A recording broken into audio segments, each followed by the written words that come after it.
Welcome back to CIA Declassified. We've explored the ecological disruption of Project B0, but today we submerge into the freezing canals of the Cold War. In the early 1950s, Berlin was a city split by ideology, but connected by pipes and rails. The Soviet military machine relied on a steady flow of liquid gold. That's code for fuel. To stop the gears of the Eastern Bloc from turning, the agency didn't launch an airstrike. They sent a handful of men into the dark water with magnetic explosives. This was Operation Obstacle. To paralyze a superpower's logistics, the agency turned to the art of the underwater limpet. Operation Obstacle was a covert sabotage program designed to destroy Soviet fuel storage and transport infrastructure in East Berlin and surrounding territories through the use of specialized explosives. A quote from a declassified 1953 operation summary. The vulnerability of the East German railway tank cars and canal barges provides an ideal opportunity for low visibility sabotage. One man, properly equipped, can neutralize 10,000 gallons of fuel in seconds. End quote.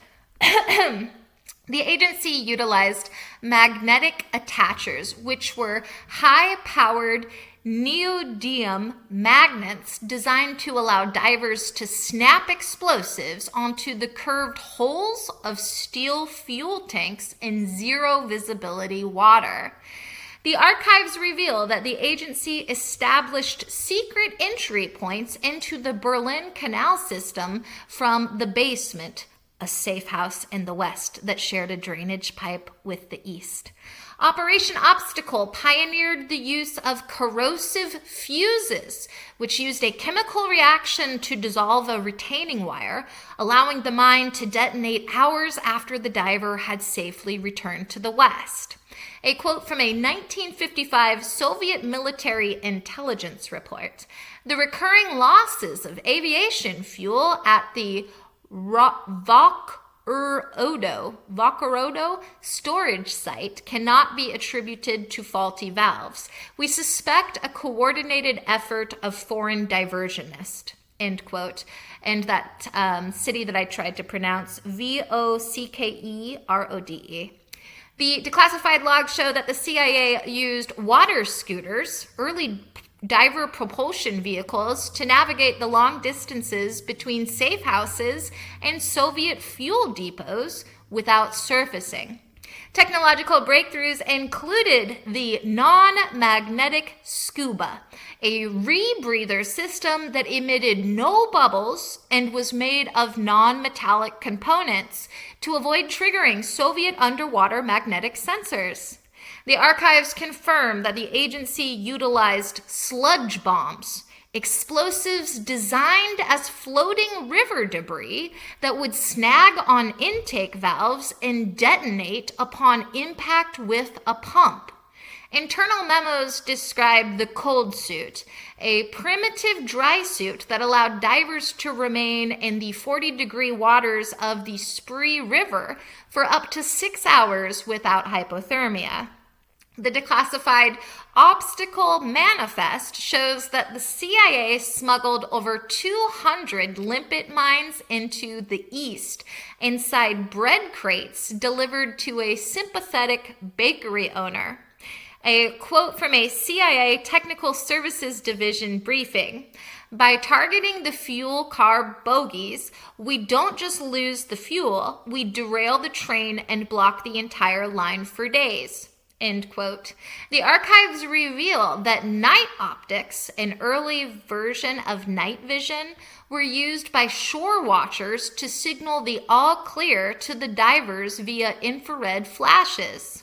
Operational breakthroughs included underwater welding used to permanently seal the drain valves of tanks after they had been emptied, preventing the Soviets from reusing the infrastructure. In 1954, a team of 3 divers successfully disabled a massive fuel storage barge in the Osthofen district using a chain charge, which linked multiple small explosives to rip a continuous seam along the hull. And that barge, that city I tried to pronounce, Osthafen. Okay, a quote from a declassified 1956 National Intelligence Estimate. The disruption of fuel distribution in the Berlin sector has forced the Soviet High Command to relocate major supply depots further east, increasing their logistical overhead by 15%. End quote. The records indicate that the agency used acoustic buoys placed in the canal mud to listen for the vibrations of Soviet patrol boats, giving the divers a 10-minute head start to submerge. The CIA utilized silt injectors during the drilling phase of the operation, which released clouds of artificial sediment to hide the metallic flashes of the divers' tools from Soviet surface searchlights. By the late 1950s, the agency had developed timed dyes that were released alongside the fuel leaks, staining the canal water a bright fluorescent green to humiliate the East German authorities and prove the sabotage was deliberate. While the use of mines is well documented, the most significant redactions in the release appear in the chemical sabotage annex and the structural integrity reports. In fact, the absolute heaviest redactions, where nearly 150 pages of the structural dissolution logs from 1961 are blacked out, suggest the CIA was testing something far more aggressive than simple explosives. Why hide the chemistry of a leak from 60 years ago?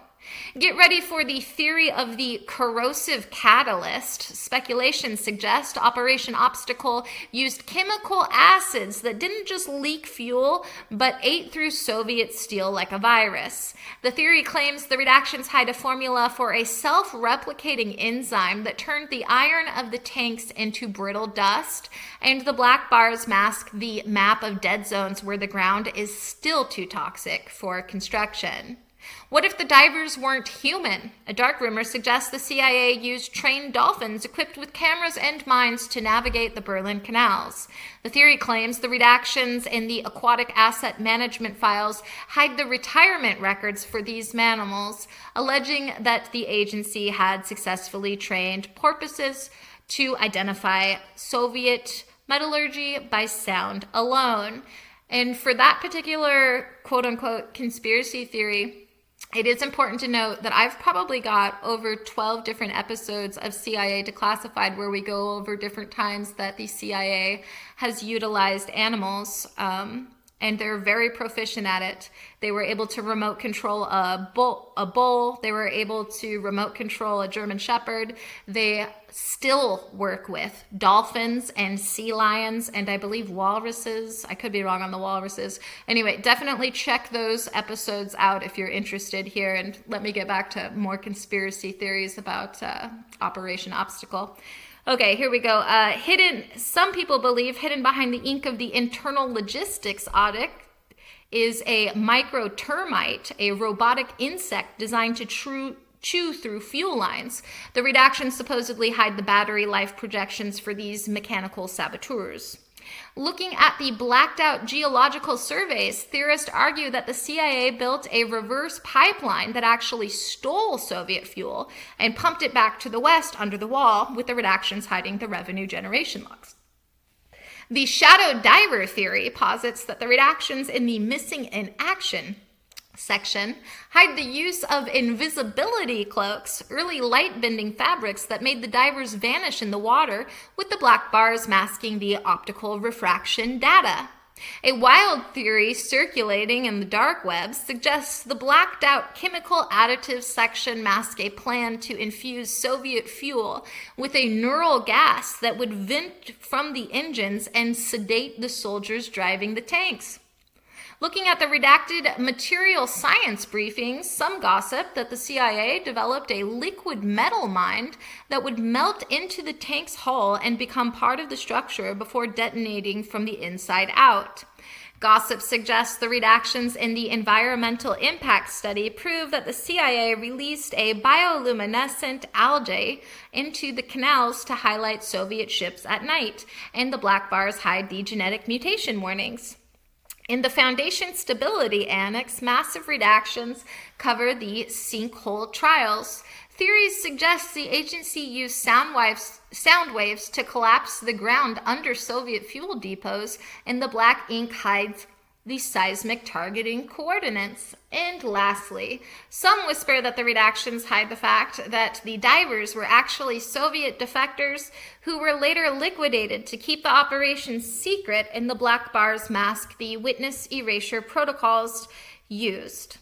Was Operation Obstacle a success? Tactically, it was an undeniable victory. The agency successfully damaged or destroyed over 50 Soviet fuel installations between 1953 and 1961. Strategically, it was a masterclass in attrition. While it didn't spark a war, it forced the Soviets to divert thousands of troops to guard pipes and rails, creating a logistical drain that slowed their military expansion in Europe. The legacy of the operation remains the gold standard for deniable maritime sabotage. As far as technological and operational breakthroughs go, the Iron Leak redefined the limits of clandestine engineering, such as chemical fusing, the development of time delay mechanisms that left no electronic signature; non-acoustic propulsion, the first field use of silent motors for underwater navigation; magnetic metallurgy, advances in neodymium arrays for attaching payloads to moving targets; and infiltration hydrology, the first systematic mapping of urban sewer and canal systems for tactical insertion. Operation Obstacle shows us that the agency doesn't need a front line when they can attack from the bottom of a canal. As the files reveal, the smallest leak can eventually sink the largest ship. Thanks for listening, and join us next time as we examine Operation Hike. In 1958, the agency decided to redraw the map of Indonesia. Operation Hike was a massive effort to support regional rebels against President Sukarno. Hopefully I'm saying that right.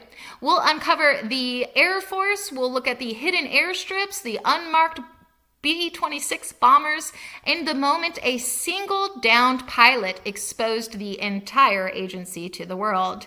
Join us next time for the Rebel Sky.